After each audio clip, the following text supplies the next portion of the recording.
the team, Shabaka Kambon, and the special guest as part of this evening's discussion. And once again, Dr. Fergus, welcome to Talk City and to all of Trinidad and Tobago, because I think a lot of people will be tuning on, especially when you're dealing with the significance of the pardoning of course, Marcus Garvey, among others, and some of the other developments, including the second decade for people of African descent. It's over to you. Good evening. Good evening, my brother Ruskin. Good evening to our listeners on 91.1 FM, Talk City. Welcome back to our Facebook listeners and viewers, and also YouTube. Good evening, good morning, wherever you are. Welcome to this week's edition of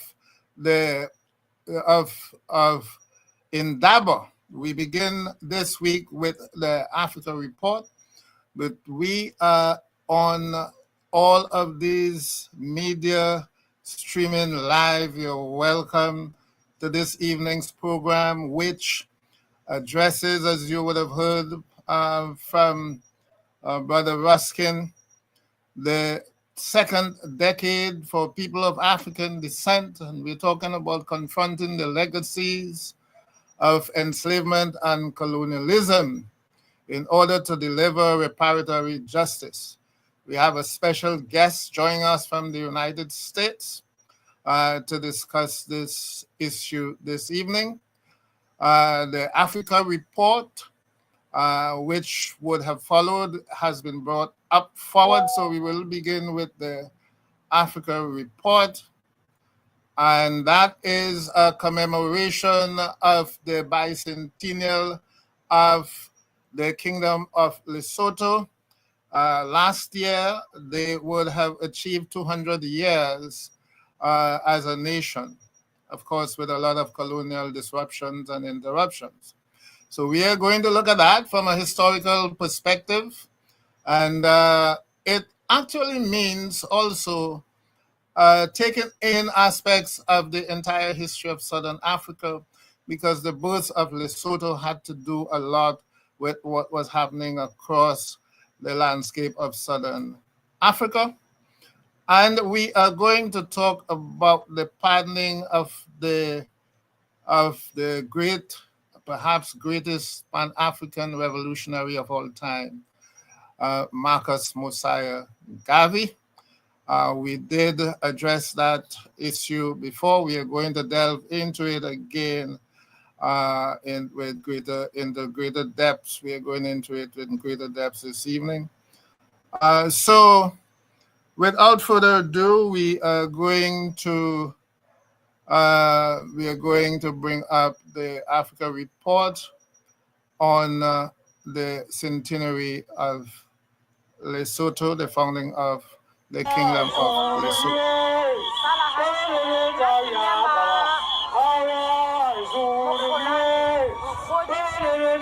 That was the Mohobelo, a popular Basotho song and dance, which harks back to the war dances of Soto warriors between 1824 and 1870.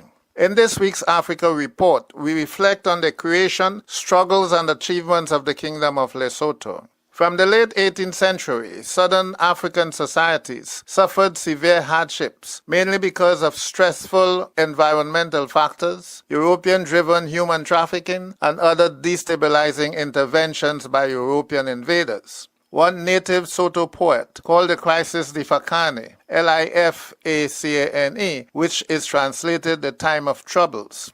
By the 1820s, European writers had appropriated and politicized the word into the Mfikane, or Difekane, which they saw as an opportune moment to engage in divide and dominate politics and land grabbing. The time of troubles could be likened to creative forces unleashed by the Big Bang of Time Zero. From the 1820s, multiple socio-political explosions climaxed in the amalgamation of small chiefdoms into several new powerful states, the most dominant being the Zulu Empire, engineered by King Shaka.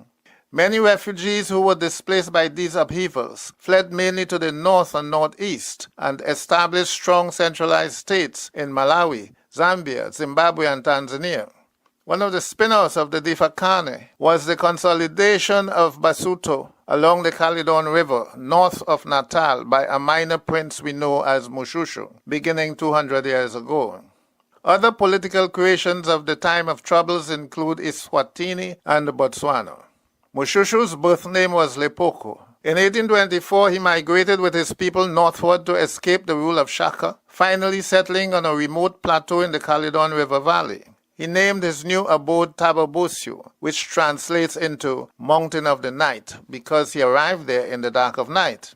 Over the ensuing years, Moshushu welcomed refugees from many ethnicities, who would all come to identify as Mosuto. Moshushu was an astute diplomat and military strategist, and may have chosen to settle on Tababusiu because it was an impregnable natural fortress. This was a fortunate decision for the survival of Moshushu and his followers, because the plateau was constantly attacked by several militias, native and foreign, not the least being the Boers. Moshushu never abandoned his African religion, but in 1833 he took the fateful decision to invite the French Evangelical Missionary Society to send missionaries to his people. This society was the imperial arm of the Paris Reformed Church, a Calvinist church. Ironically, the theology of this church was steeped in extreme anti-African, anti-black racist doctrines. Ironically, the Dutch branch of this Reformed church was the established Church of the Boers in South Africa. In Basotho, the missionaries set up schools, a hospital, and a printery. They served as secretaries, emissaries, and advisors to Moshushu.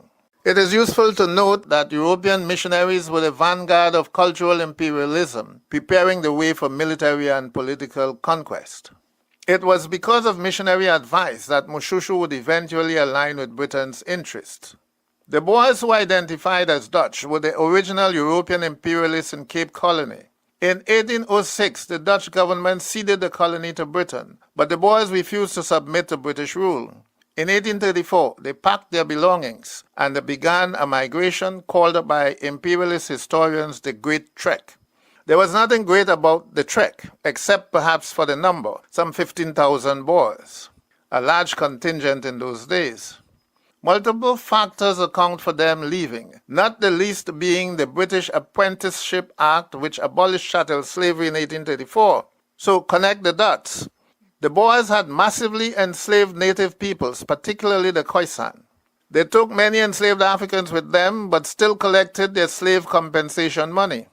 The official compensation awards list for South Africa comprises mainly Dutch names. Among them were the founders of the Boer states and the ancestors of the rulers of apartheid South Africa. Names such as Andries Jacobus Pretorius, after whom Pretoria is named. He, with his 40 slave-owning clansmen, collected but still trekked. Another was Johann W. de Klerk, related to the last apartheid-era president, F.W. de Klerk. Adam Botha, along with 49 other Bothas, collected their compensation booty. Another awardee was D.P. de Villiers and his slave-owning clan of 50. Altogether, over 1.3 million pounds, which is equivalent to 219 million pounds in 2025, was paid to the enslavers of the Cape. One of the strategic reasons for Moshushu's submitting to British rule was the fear that Boers would drive them off their lands. Indeed, between 1858 and 1878, the Boers invaded Basotho 3 times, and each time Moshushu successfully defended his plateau fortress. Nevertheless, the Boers captured most of the lands west of the Caledon River, the larger portion of Moshushu's kingdom. Evidently, the Boers had invested their slave compensation money in weapons of war, which the British allowed to be shipped through the seaports they controlled while blocking the importation of guns from Moshushu. The fate of Basotho was sealed when Europeans realized the region was awash with diamond. A diamond rush began in 1867 by white fortune hunters from every continent, but Britain determined that she must have it all. In 1868, 2 years before the death of Moshushu, Britain imposed a system of police laws on Basotho. Coincidentally, in 1884, the British degraded Basotho to a crown colony, which they renamed the Protectorate of Basotholand, and moved the capital from Tababusiu to Maseru. A protectorate was just a cosmetic name for some British-ruled colonies, whose rulers were not defeated in war. The Basotho remained under a British protectorate until they regained their independence in 1966 and renamed their country the Kingdom of Lesotho. The present royal family enjoys dynastic continuity with the founding father, Morena e Moholo, the great king, Moshoeshoe I. Lesotho is the only country in the world with all its land situated above 1,400 meters, or 3,300 feet above sea level. The highest mountain peak, Tabana Netlanyano, rises to 3,482 meters, or 11,424 feet. If you know your geography well, it will not surprise you that Lesotho experiences very harsh winters with heavy snowfalls. In the winter of 2016, temperatures fell to minus 16 degrees centigrade. Snow was everywhere, swallowing up cars, roads, houses, everything. Last winter was no different. Hollywood brainwashed us to think only of African landscapes of jungles for living spaces and savannas for safaris. But Africans in Africa live in every type of climate on Earth. The Basotho have their own native calendar, a combination of the lunar and solar cycles of 28 days per month and 13 months per year, all in the Sesotho language. Each month is philosophically rooted in the natural environment. The Soto year begins in August. Like Kemet or ancient Egypt, where the deaths of the sun on 21st December mark the end of the year, and by 25th December, the beginning of a new year, as the sun begins its journey from the Tropic of Capricorn, marking the birth of the sun god, Ra, or Heru, or Horus in this case. So too in Lesotho. But in Lesotho, the seasons are the opposite. On June 21st, when the sun is at the Tropic of Cancer, it's the death of the sun and the beginning of winter. The Basotho have ingeniously interwoven their remarkable history, philosophy, and landscape into their art and lifestyles, critical to their decolonizing and emancipatory project. Their most iconic symbol is inspired by the conical hilltop of Kiloane Mountain, which is relatively close to and visible from Tababusio and conceptualized as father and mother. The Morowatlo hat imitates Kiloane, which also inspires the architecture of government and domestic buildings, like the influence of Anansi in Ghana. Kiloane also features on the national flag and vehicle license plates. The heraldry of the coat of arms is all native. The Victorian crown of the Basotho Land Protectorate was naturally replaced by the Kiloane hilltop for the crest. The supporting horses are a unique Basotho breed of ponies adapted to the extreme cold. Although there are no crocodiles in Lesotho, the croc in the center is an ancient totemic symbol of the royal Koina clan of Lesotho. The shield and swords are pertinent to Basotho warfare. The compartment on which they rest is Tababusio, the birthplace of the nation. The right to free primary education is enforced by the Education Act of 2010. Like South Africa and Rwanda, women's right to representation in parliament and local assemblies is guaranteed under the Constitution. To effect this change, elections are both first past the post and proportional representation. In the PR system, women are assured 50% of the nominations. Lesotho is a country in transition from the deliberate underdevelopment of predatory capitalism of the colonial era. Its stability and commitment to human rights are legacies of the foundation laid by Morena e Moholo, King Moshoeshoe I.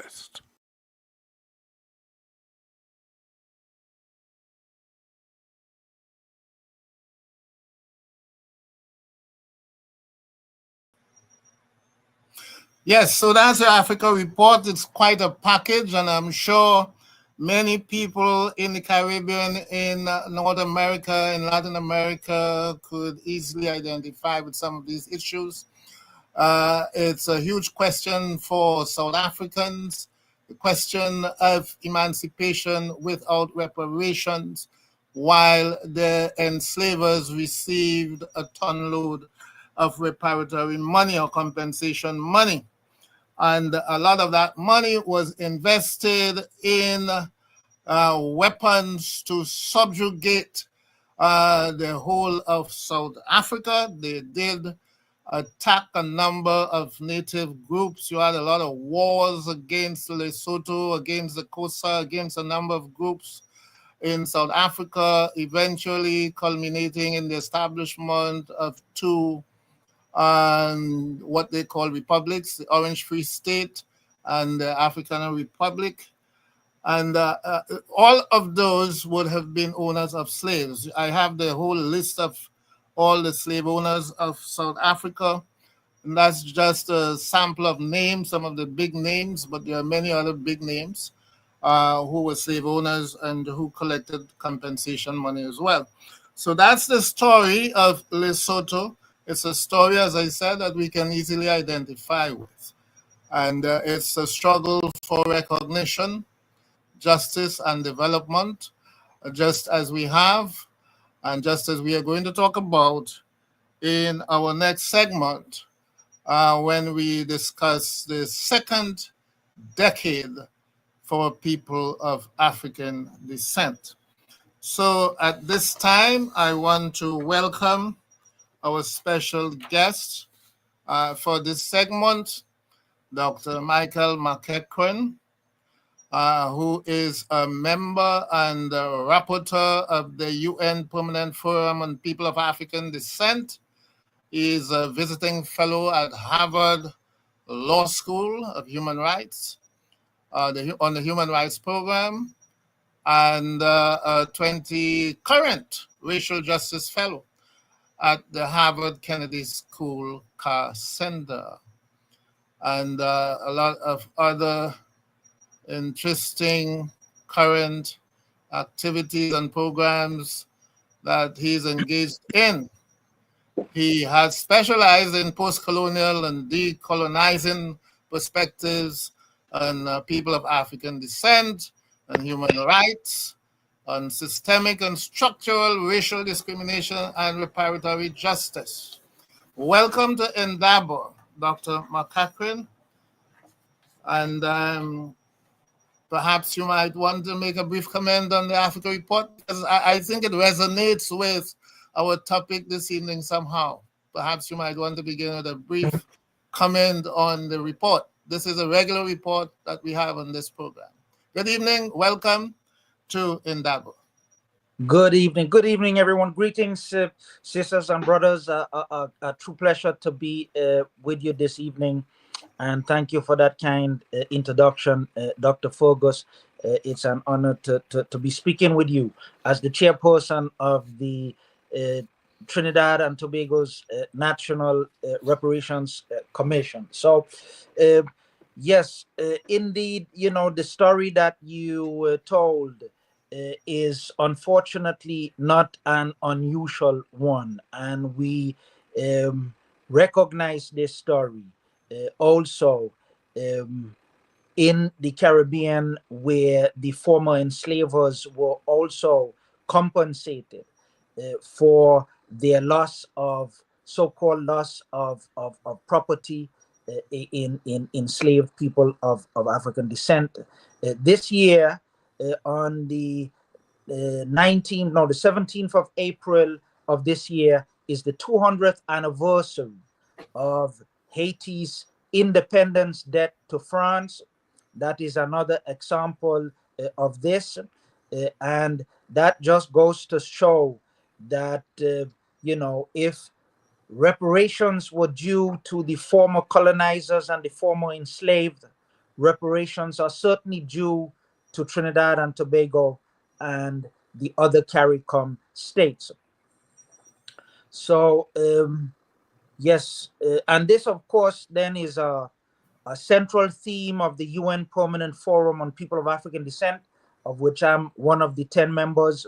And just to say a few words about the Permanent Forum. So it was established by the General Assembly on the 2nd of August 2021, and it is to act as a consultative mechanism, a global platform at the UN level for people of African descent and other relevant stakeholders to discuss the human rights and the socio-economic situation and development of people of African descent across the world, including in the Caribbean. And we have so far had 3 sessions, annual sessions, and they have been visited by over 1,000 people each time, 1,000 people of African descent from across the world. This year, we will have our 4th session from the 14th until the 17th of April at the UN headquarters in New York. And we are expecting at least 1,500 participants, probably more.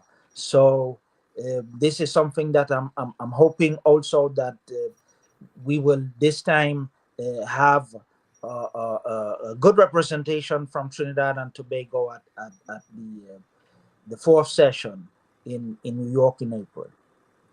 Yes, so we are talking specifically about the forum, the permanent forum, but the permanent forum is linked to the 2nd decade for people of African descent, international decade. The first decade would have begun in 2015 out of a UN resolution passed in 2013 or thereabouts. That theme was and continues to be recognition, justice, and development for people of African descent. Now, we can count some successes. We know a lot of discussions are taking place, but we also know that most of us active on ground have been disappointed with the outcomes in general and what we see as really almost inconsequential in terms of the grand expectations that we had at the commencement of the decade. So would you say that there was some element of imprecise or ambiguous imprecision, ambiguity in defining or explaining each of these parameters, recognition, justice, and development? Were these terms too generic to produce specific outcomes with, focus on specifics rather than the general, so that perhaps we could have identified specific laws, certain judicial decisions and so on. And, like when the George Floyd issue came up, there were some specifics that people began to focus on, right? But I think there might have been too much generality in terms of, seeking an overthrow of the system. We know racism is systemic, but I think we got bogged down in that conceptualization rather than look at specifics within the various systems. Could you comment on that for me? Yes. No, Dr. Fergus, you're absolutely right that the theme of the first decade, which was recognition, justice, and development, these were very generic. And actually, justice was supposed to, in the original conception of the program of activities for the first decade, justice was supposed to refer to reparatory justice, but that became lost in the final document, and the result was a very watered down, if you will, program of activities with these very generic themes that, captures all and nothing. And so what we are hoping and pushing for this second decade is that the program of activities for this decade will be more specific, and that reparatory justice will be explicitly mentioned, and that there will be actions and steps taken towards reparatory justice. And the Permanent Forum has suggested that systemic racism, reparatory justice, and sustainable development become the themes of the second international decade for people of African descent, and that it includes concrete measures and steps towards recognizing and addressing systemic racism both within countries and among countries. As we all know, the international order is deeply shaped by colonial histories and legacies. All the so-called developed countries, or the countries of the global north, as we would prefer to call them, are either European or former European settler colonial states, except for Japan and maybe Israel. And this is not a coincidence. And it is not a coincidence that these global north countries, so-called developed countries, including Australia, New Zealand, and of course all the northern countries, they consume most of the world's natural resources, and they make up less than 20% of the global population. They profit most from the global economy, and so on and so forth. They have contributed most to greenhouse emissions, yet it is countries and people in the global south that suffers most from the adverse effects of climate change and loss of biodiversity, including the increasing frequency and magnitude of hurricanes in the Caribbean, which is just going to increase in the future. And so this needs to be recognized, this needs to be addressed, and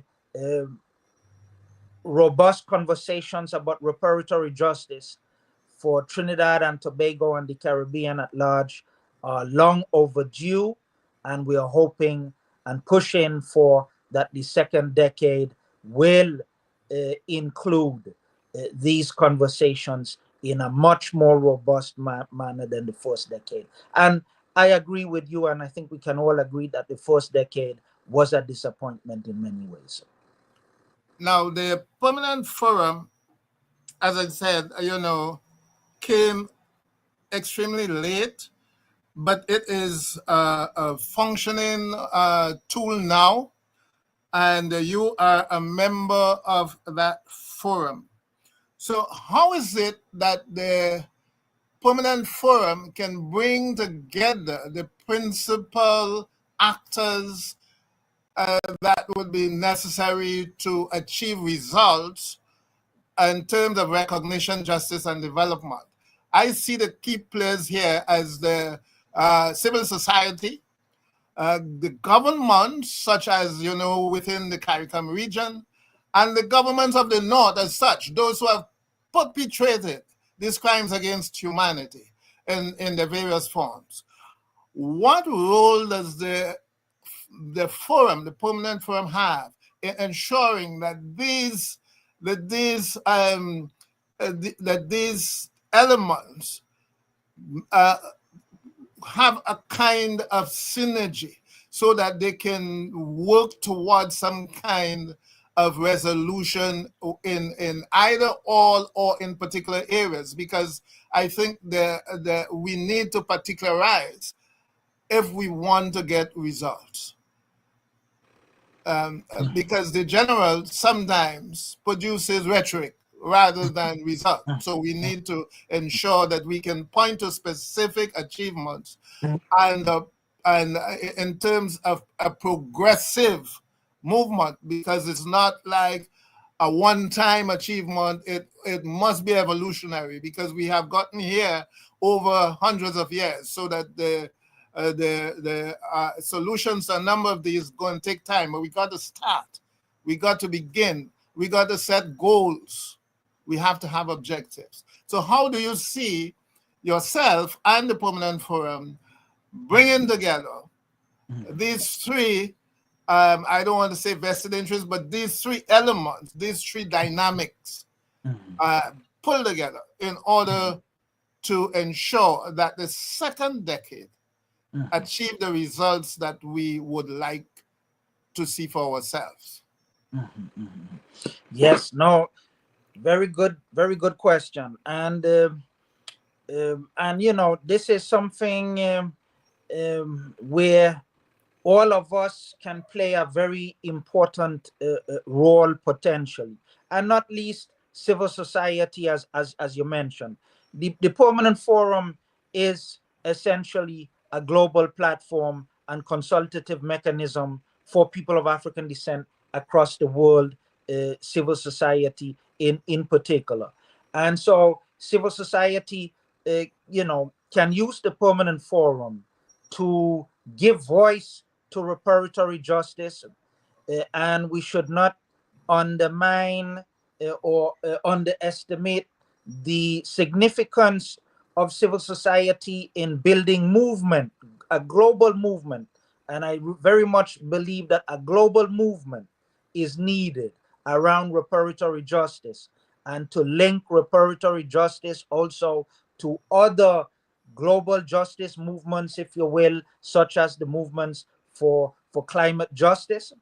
And the general public, even in Trinidad and Tobago, days, you know, seems to be, and you know, as you may know, my family hails from Tobago, and I have some cousins listening to this show right now, and a big hi there to Wanda in Calder Hall, for instance, in Tobago. So yes, we need to use, I also believe, the Permanent Forum to mobilize, to generate movements around reparatory justice, and to get the narrative of reparatory justice out there, to raise, you know, to raise the public awareness around reparatory justice, because that is very much lacking.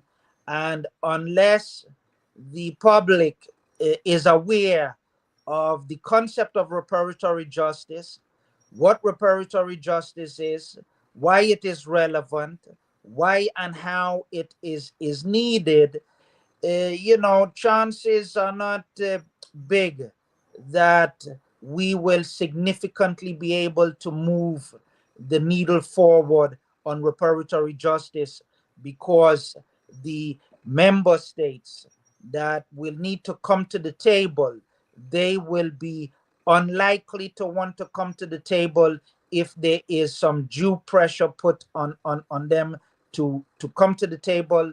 And for this, I believe we need some big public movement around reparatory justice. So that is one way in which the Permanent Forum can be used.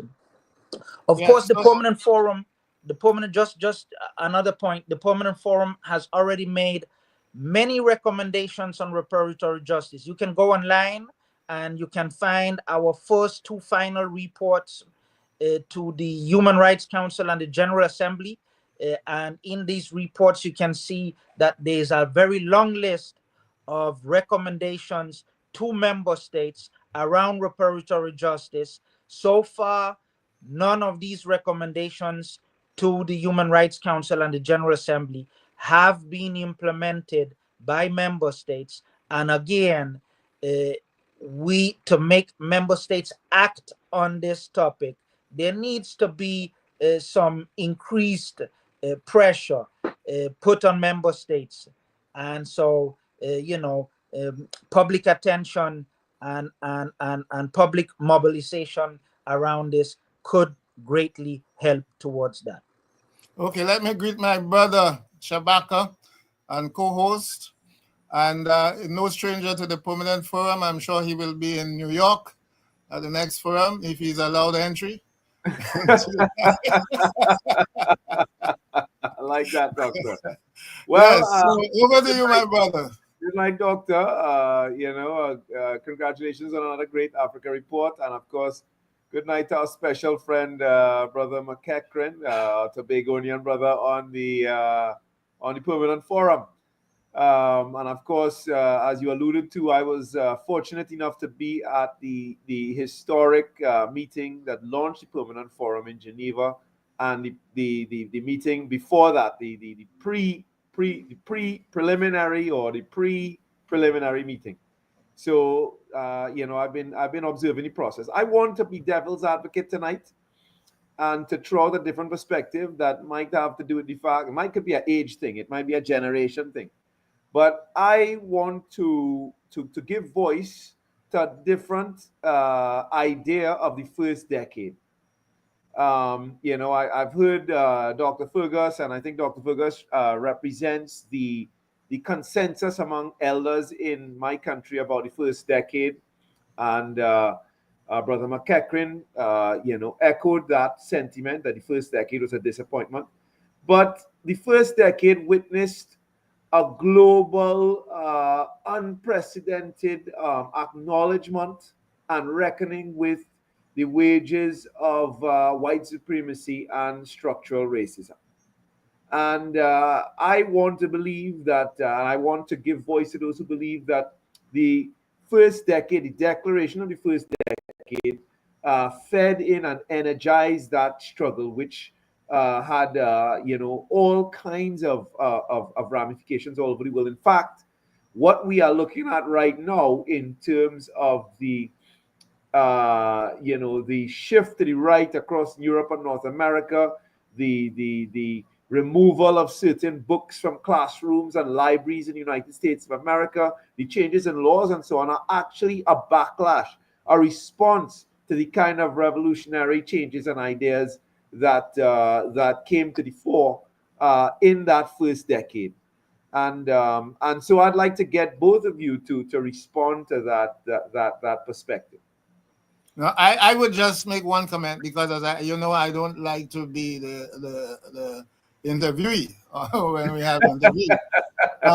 But you see, we have to separate the direct advocacy of people advocating for outcomes in the decade from what has been happening in the world, which may have happened. How do you zero in? This is a cause. This is the consequence of the declaration of the decade and not the consequence of something else. Yes, all these things happen. It's clear that they happened, right? But I would let Dr. McEachrance answer the question. All right, thank you. So I will. Yeah. Yes. No. So thank you, both of you, and I will give a diplomatic answer here and say that I think both of you are right.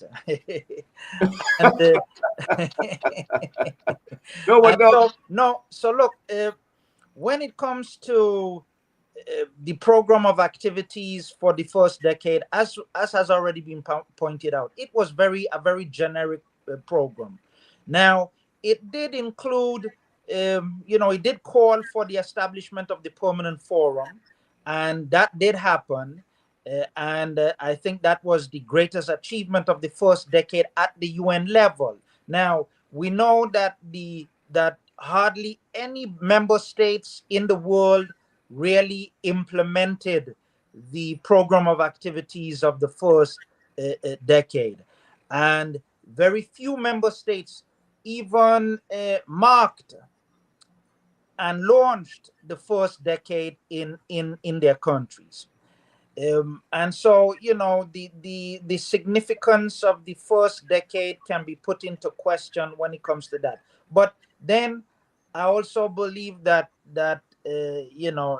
Kambon here, Shabaka, has an important point, and that is that the first decade was very much used by civil society across the world to mobilize, to raise public awareness around reparatory justice, around issues of systemic racism. And so the let me first decade was in this way. As a member of civil society, both the Emancipation Support Committee and the Caribbean Freedom Project, and working with organizations like the Black and Indigenous Liberation Movement out of Ecuador and the Cumbe out of Venezuela, and all kinds of other organizational groupings in the region, I could tell you that civil society saw the documentation related to the first decade as a vindication of the things that they had been saying the challenges they wanted to make to their societies. And they felt, therefore, energized that there was, that kind of intention, that kind of thinking coming from high, above, down, as it was coming from the bottom. And that definitely had an impact, in across the board in terms of how that period, that revolutionary period of the of Black Lives Matter movement played out. It definitely did have an impact across the world. I mean, that is, of course, something that we would want to sit down and do further research on. Perhaps we could write something on it with more detail. But I'm of the view that I was in those meetings with civil society where they referred to those documents, and people were happy to see the things that Vereen Shepherd was saying and other people were saying, and to utilize them in energizing and mobilizing the kind of work that was done in the last decade. No, I'm happy to hear that. And yes, and I myself, in Europe, we made great use of the first decade as a platform to launch various campaigns and so forth, and to approach policymakers and states, and so on and so forth. So yes, there was great use was Mike, let me put it to you. First decade was put to great use, but it also had its limitations, and we are hoping that the second decade will correct some of these limitations, including the generic language of the first decade, and that the second decade will be more specific and will be more explicit about reparatory justice, and also systemic racism, which has become a very popular term at the UN level, and is a term that we in the Permanent Forum is making great use of, and we believe is a very helpful term. And this is very much thanks to the global Black Lives Matter movement, especially the second wave in 2020, that helped popularize this term, and it was picked up by the UN the same year, and it is now a well-established term at the UN. So yes, there were some successes that came out of the first decade, including the establishment of the Permanent Forum, but there's much more work to be done, and we're hoping that the second decade will be stronger even and more useful than the first decade. Indeed. Well, Mike, I just want to, just to sort of add something to it quickly here. I just want to say that the struggle for racial justice has always been a kind of orphan among social justice struggles in the world. The left has had historically has its antipathy towards it. The right has always had its historic antipathy towards it, and so those involved in that struggle have kind of worked in a vacuum. And I think and just to reiterate the point, I think that the sense that there was the United Nations had recognized that this was a legitimate struggle, something that I suppose hadn't happened before. Everybody else's struggle on the planet, particularly racial justice in terms of African people, had not been defined as a legitimate struggle. In fact, even the idea that there was such a thing as an African people was controversial, or was made controversial by the world system for a long time.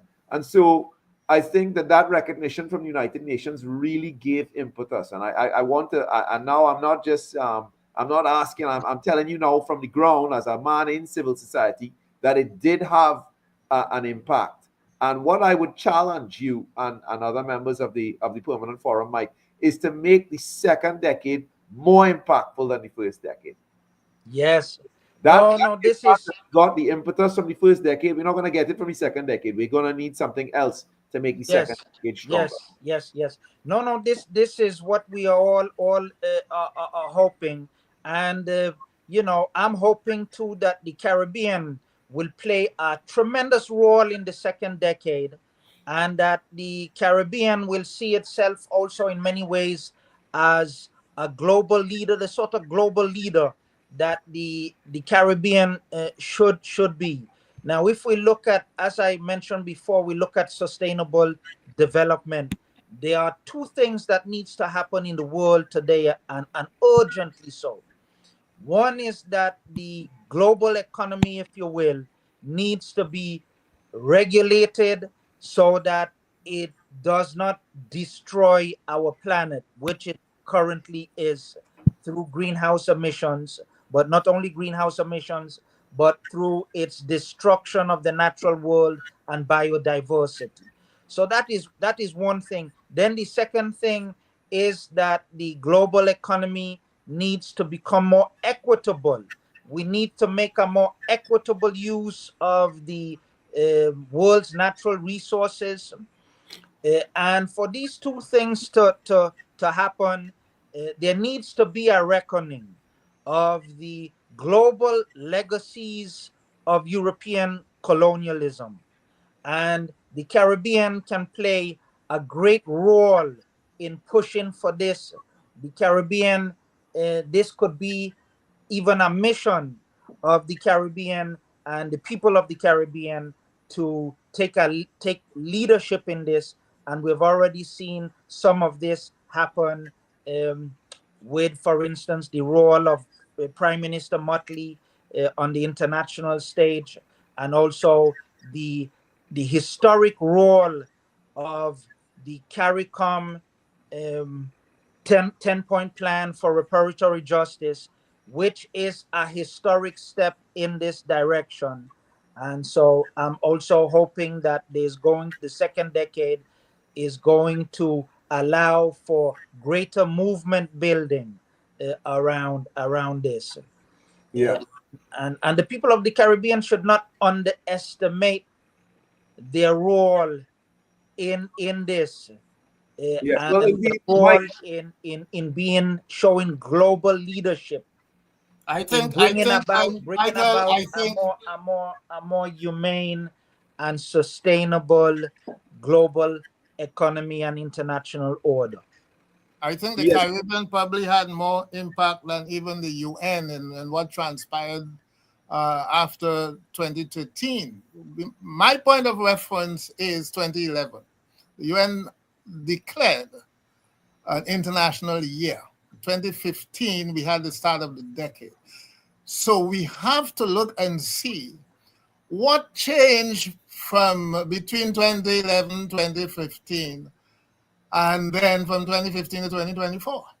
You see, that's where we have to bring the analysis to bear. What changed? And therefore, what were the dynamics? You see?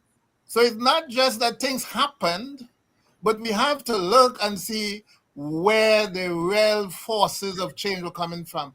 And I agree with you, Michael, that the Caribbean Reparations Commission, Caribbean heads of government who had always been, articulating reparatory justice wherever they spoke. I think that's where the biggest dynamic was coming from, even across Latin America, all about. But anyway, we have to wrap up the session. We have to wrap up this session, Michael. We would like you to stay on for a discussion that we sure you are interested in, the pardon of Marcus Garvey. But before that, I want you to just make a brief comment on if you would like to, on what happened in Harvard with respect to the Antigua reparations.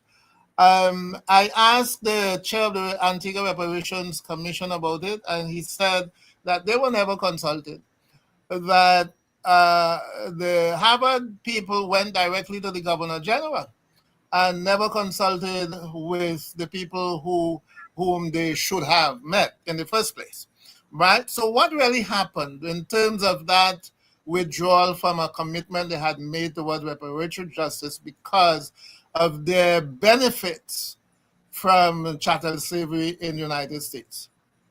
Just a brief comment on that, and then we'll switch to Marcus. Yeah. So look, I don't know more about this really than anyone else, and the information I've gotten from this from various sources online and news articles and so on and so forth.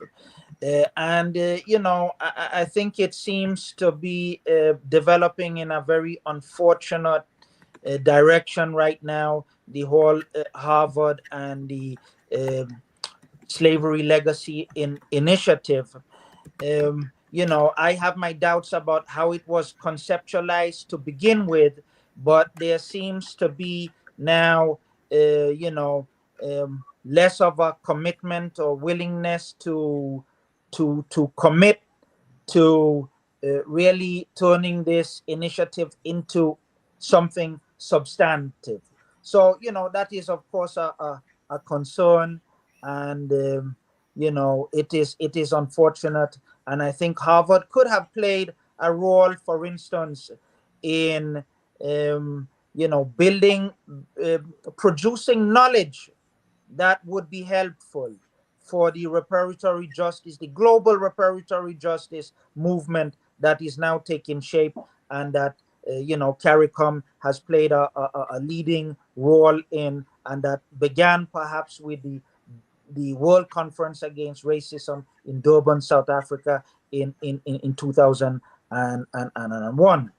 And so, I think that is an unfortunate development. I hope that will be corrected, but yes, it doesn't look good right now. That's all I have to say about that. Thank you very much. Thank you very much. So with respect to Marcus Garvey, we know what happened in terms of the pardon that was issued on the last day of the former president's term in office. We know that Dr. Garvey, Marcus Garvey's son, expressed satisfaction.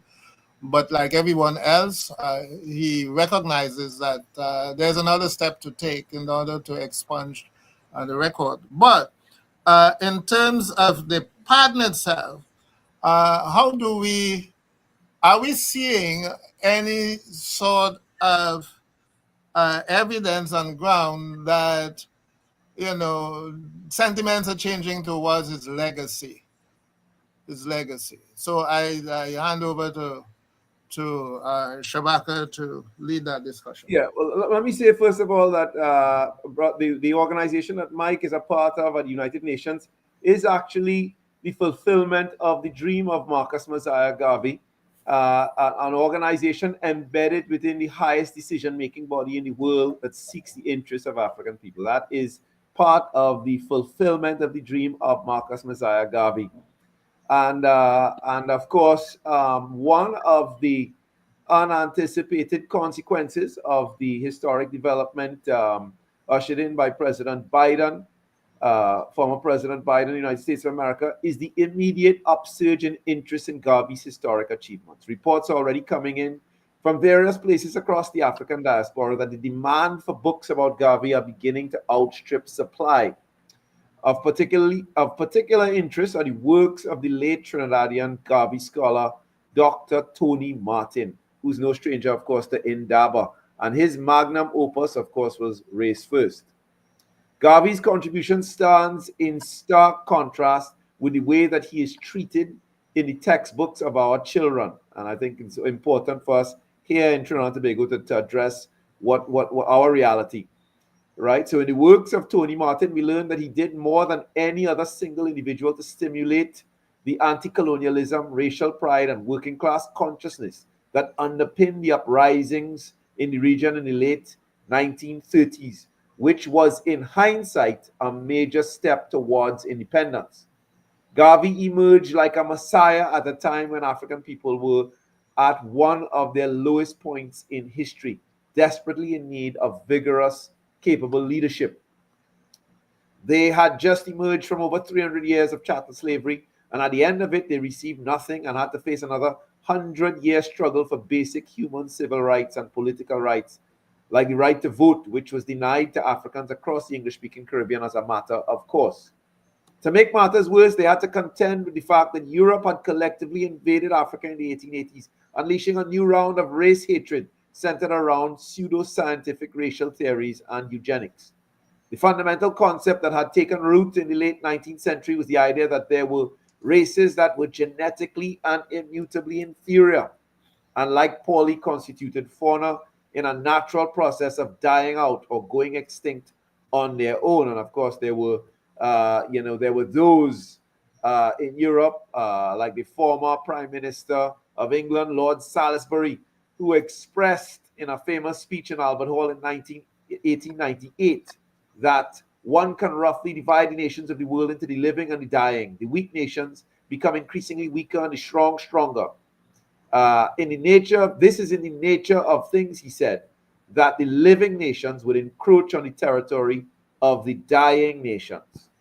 And of course, people like Herbert Spencer, philosophers like him, thought it was not a problem since these groups of people were going to die out anyway. It wasn't a problem to assist them along that path.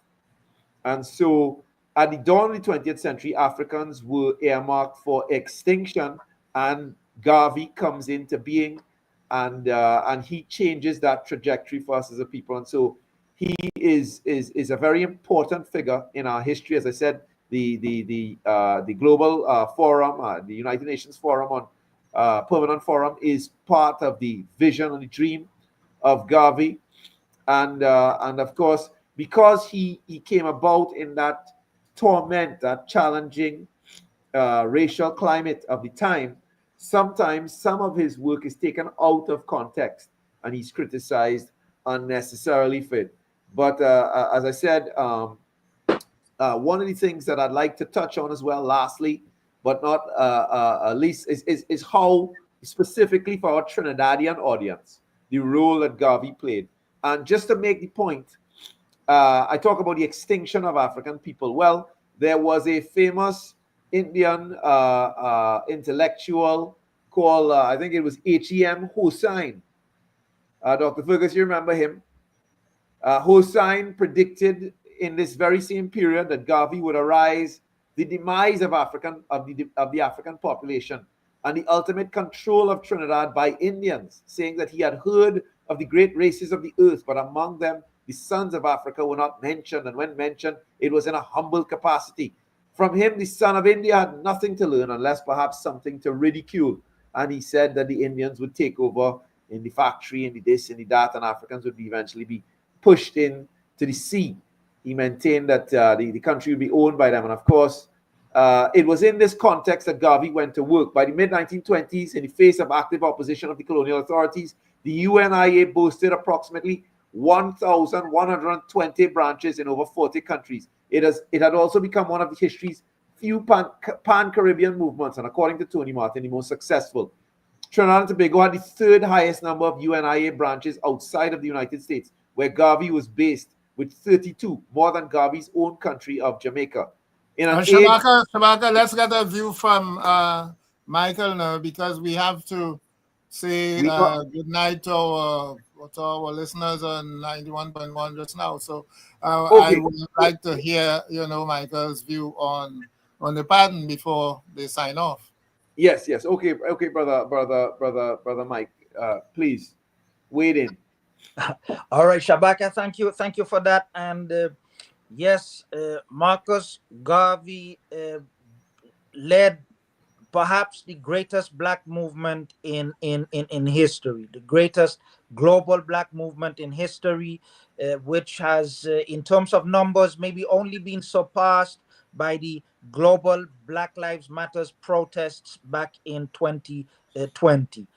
And it's not a coincidence that he was Caribbean. It's not a coincidence that many of the great Pan-African leaders came from the Caribbean, including Trinidad, including people like Henry Sylvester Williams, who was a law student in London at the turn of the 18th and 19th or 19th and 20th century, that co-organized the first Pan-African conference in London in 1900, and also people like George Padmore and CLR James, Claudia Jones, and others. And it is high time that Marcus Garvey has been pardoned, and let's hope that this will mean, as you seem to suggest, Shabaka, renewed interest in Marcus Garvey and his messages and his legacy for the future.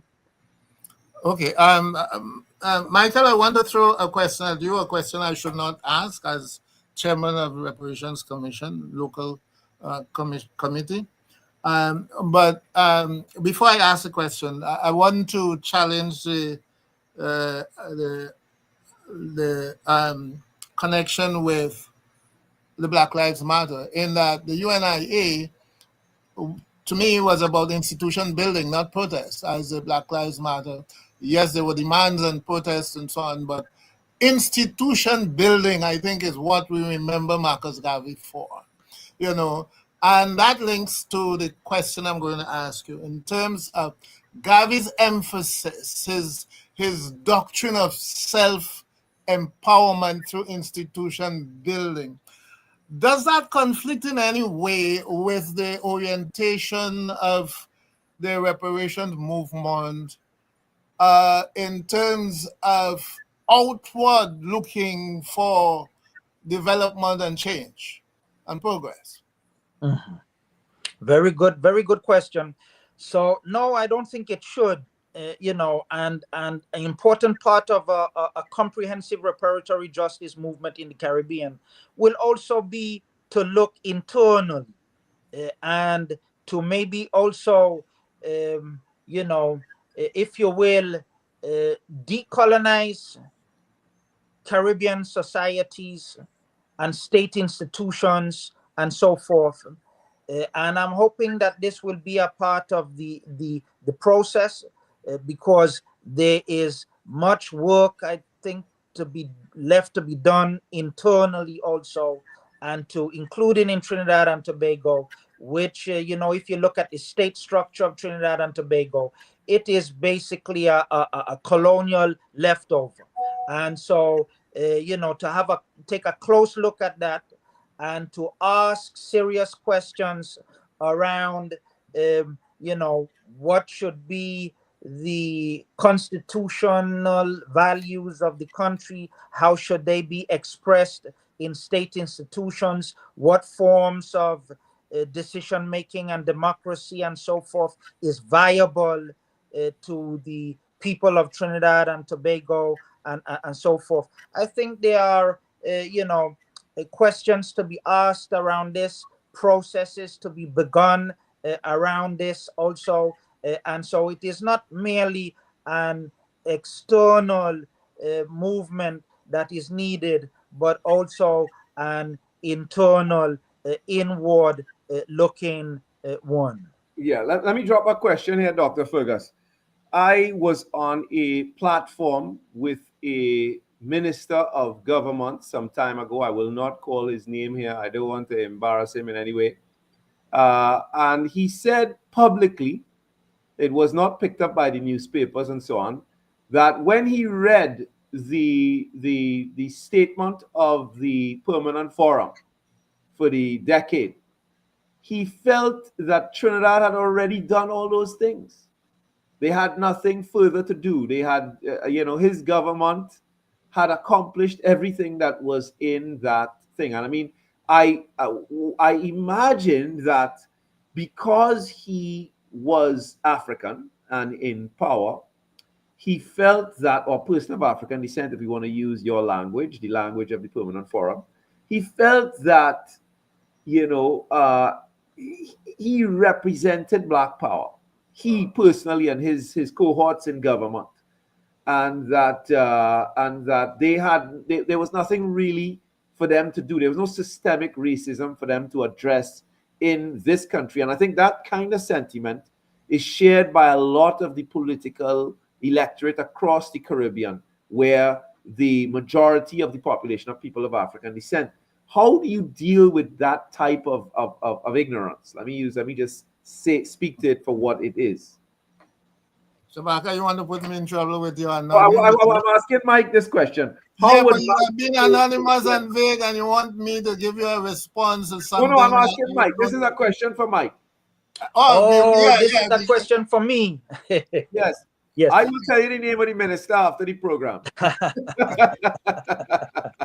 I'll tell Yeah, Mike. but let me just briefly say, without answering your question, I remember once we discussed the issue of post-racial rule, and I was very, very adamant that there's no post-racialism. That in fact, if you understand racism, you would know that we not post anything in terms of structural racism. And I think this period that the United States is going through, I think emphatically demonstrates that. But to me, the only Black Power project in terms of statehood that we had in the Caribbean was the Grenada Revolution. Right? That was the only one. And I have not seen that attempted anywhere else. We know, of course, we can talk about Cuba, but I'm talking about African Black in this case. And the question I'm asking Dr. And Fergus, the direct impact of the Black Power Revolution would have been felt in Grenada. We know the connection between your father and Bishop and so on, and even, the spillover into Burkina Faso, right? Yeah. Because Thomas Sankara was into Black consciousness in a very significant way as well. He and Bishop, connected in some meaningful ways. And that was another Black Power revolution that you had, the genuine Black Power revolution, which of course Traoré is trying to recreate. Right? So, but I'll give with Michael. Tonight is his night, and we want to hear his voice. Yeah, regardless of these facts that you espouse here, Dr. Fergus, the fact is we do have a political electorate in the region right now who feels that the fact that they are in power is evidence that we are living in some kind of post-racial democracies here. And that the work of the Permanent Forum is irrelevant. There's some who really believe that. And as I said, I was on a platform with that minister who articulated it publicly. And to my surprise, not a single newspaper carried his words. But Dr. Mike, your views. We'd love to hear your perspective on this, because I'm sure you have to contend with this. Yeah. So look, there's a lot of public awareness raising and public education that is needed on reparatory justice and on the injustices in the Caribbean, including in Trinidad, and the sorts of social inequities that that the society of Trinidad and Tobago is struggling with, and the lack of enjoyment of basic rights for all the entire population of Trinidad and Tobago, and how these social inequities in Trinidad and so forth is also linked to colonial legacies in Trinidad and Tobago and the rest of the Caribbean, and how the role of the Caribbean and the position of the Caribbean in the international order, including at the UN, is also very much a matter of colonial legacies. And even the way in which climate change is heavily and adversely affecting now the Caribbean through monster hurricanes and other issues. And this is going to be a growing issue in the future. How even that is a part of a racially skewed international global order with deep roots in European colonialism, where the global north again has contributed most to climate change and is the least affected by it. And people and countries in the global south, including in the Caribbean, are most affected by it. And that there is a need for climate justice, for environmental justice, and these sorts of issues, and the issues of social inequities and the lack of state resources and the poverty in the Caribbean is also, to a great extent, a legacy of colonialism and enslavement and so forth. And this needs to be rectified. And this is also, important from a global perspective. Again, we need greater global equity uh, in order for us to achieve sustainable development, and recognizing and addressing the histories and legacies of colonialism will be critical for this. And the Caribbean has a central, critical, crucial role to play in this global movement that really needs to take place. Yes, Shabaka, your minister might say that the prison system is an ideal one as well. Huh? We had a discussion in prison system, for the past 2 editions of Indaba. So it's a question of ignorance. We all need re-education. So I'm not going to condemn the minister. If he was educated enough about the issues, and I think that's what Michael is talking about, we need to lift the consciousness of people, that educational drive to understand what colonialism was and what neocolonialism is, what our history is, and how our history is very much part of our present. And until you understand those things, you're going to say the things that the minister says. So in a sense, I sympathize with him, because if he knew, I doubt he would make the statement that you claim that he made to you. I doubt very much. Of course, in the Caribbean Freedom Project, we have determined that the most dramatic way to confront the past, to raise consciousness about the violence that took place here, and to better understand the legacies of it, is to call for the removal of the most violent, the most distinguished practitioners of colonial violence from places of public veneration. And here I'm going to ask Mike another direct question. Mike, the last time I saw you, we were in Barbados.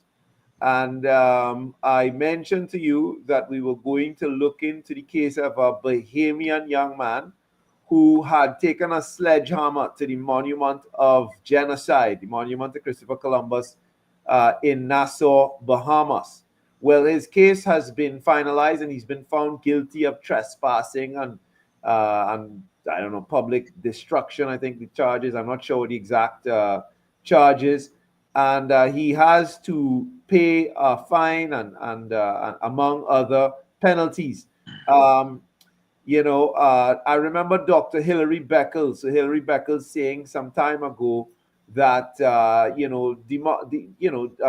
demolishing colonial monuments on that level, where we're talking about crimes against humanity, is quite equivalent to Rosa Parks refusing to stand to relieve her seat, to move from her seat on the bus in the United States of America. And rather than her, people like her, going to jail, they should be hailed as heroes. I intend to bring this case of this gentleman, this young man, to you and other members of the Permanent Forum in the next coming weeks. Just give me a sense of what we might, how we might proceed, and what kind of justice we could seek for this young man. Mm-hmm, mm-hmm.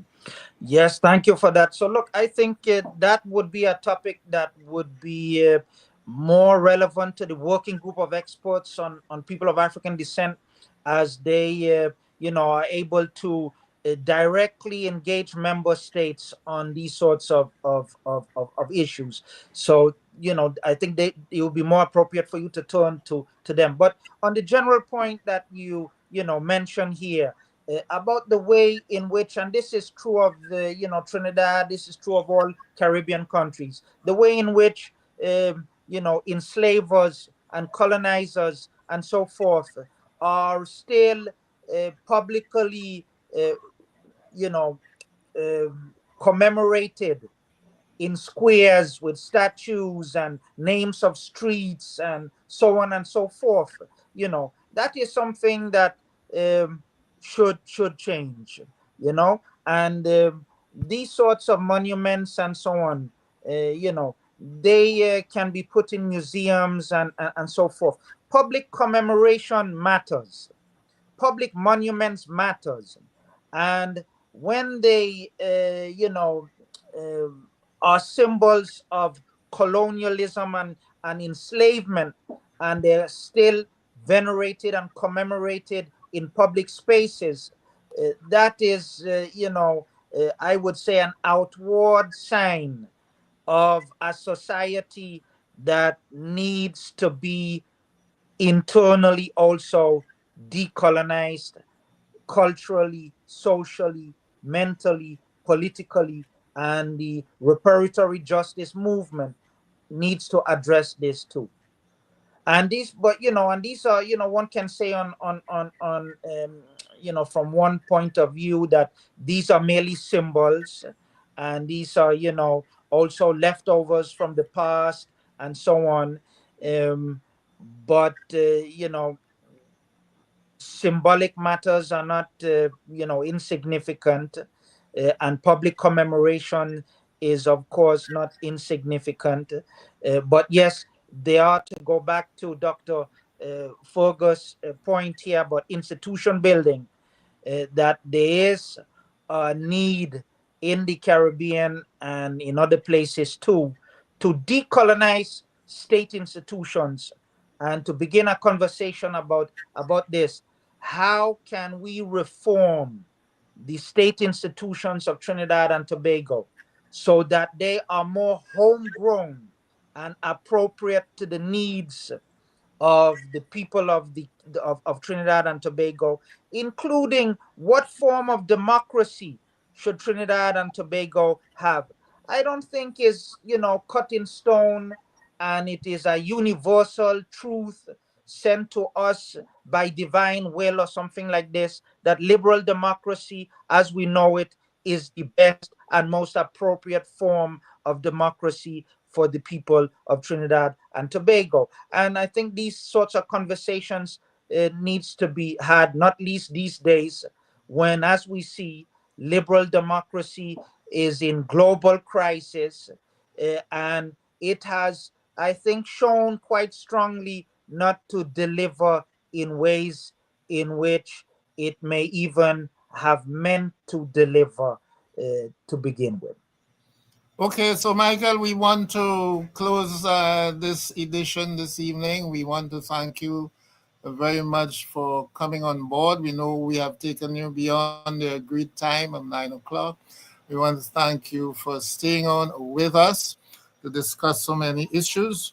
And hopefully we would have you back again at another time to continue the discussion on the Permanent Forum and other issues. Would you like to have a final word, Michael, before we close the show? No, so look, thank you, gentlemen, and it's been a pleasure to be speaking with you, and I'll be happy to be on your show again and to speak some more.